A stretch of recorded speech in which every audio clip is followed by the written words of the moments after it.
आपण नेहमी काय ऐकत आलोय, एखादा पुरुष यशस्वी झालाय तर यशस्वी पुरुषाच्या मागे एका स्त्रीचा हात आहे, हे ऐकत आलोय. पण जर एखादी स्त्री यशस्वी झालीये तर तिच्या मागे जर तिचा नवरा भक्कमपणे उभा असेल तर आपण असंही म्हणू शकतो ना की यशस्वी स्त्रीच्या मागे तिच्या नवऱ्याचा हात आहे म्हणून ती यशस्वी झालीये. आधी घरातलं सगळं काम आवरून मग नंतर सलोनचं सगळं करून परत रात्रीचं जाऊन घरातलं काम सगळं करायचं. काही लेडीजला वाटतं हा आता सलोन टाकलंय मी घरामध्ये बघणार नाही किंवा काय कुठलीही गोष्ट की मी ह्या बिझनेसमध्ये मग मी आता फक्त बिझनेस वुमेन मला घराकडे बघायचं नाही, असं नाही होत. आपल्याला घर बघून या सगळ्या गोष्टी मॅनेज करता येतात आणि मला असं वाटतं की प्रत्येक स्त्रीला हे चांगल्या पद्धतीने येतं, कारण स्त्रीचा जन्मच त्यासाठी झालाय. सगळ्या गोष्टी ती मॅनेज व्यवस्थित करू शकते. आणि मेन म्हणजे माझी सासू आहे तर त्यांचा खूप जास्त सपोर्ट आहे, कारण मी जेव्हा इथे सलोनमध्ये असते तर तेव्हा घरी आपण प्रत्येकीचं असतं ना की आपण सलोनमध्ये तर घरी आता मुलाबाळांना कोण बघणार वगैरे असं, तर माझी मुलांना वगैरे बघायला सुद्धा माझ्या सासूबाई आहेत तर त्या व्यवस्थित बघतात सगळं. म्हणजे सगळ्या सासूंनी जर सपोर्ट केला, घरातल्यांनी सगळ्यांनी सपोर्ट केला तर एक स्त्री काहीही करू शकते. यंग जनरेशन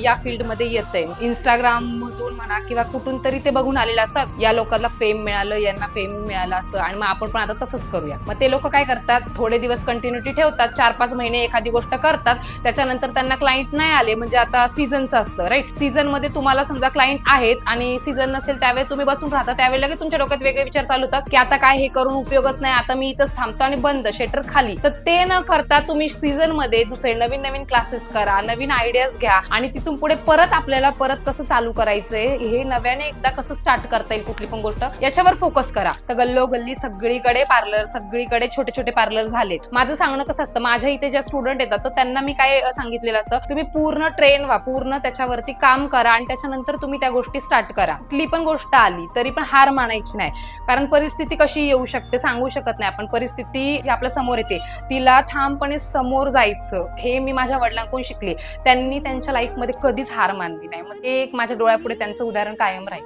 खूप लेडीज अशा असतात ज्या हट्ट करून बसतात, मला याच कंपनीत जॉबला जायचंय, मला तिथंच जॉबला जायचंय. तुम्ही अशा गोष्टी न करता, समजा तुम्हाला घरातले सपोर्ट करायला कधी कधी तयार असतात पण तुम्ही तुमच्याच एका या गोष्टीवरती अडून असता की मला हेच करायचंय, तुम्ही त्याच गोष्टीसाठी सपोर्ट केला तरच मी पुढे जाईल किंवा काहीतरी करेल. ठीक आहे ना, तुम्ही घरच्यांना कन्व्हिन्स करून एखादी गोष्ट जर तुम्हाला लगेच घराबाहेर पडता येत नसेल तर तुम्ही घरातून छोटासा स्टार्टअप करू शकता.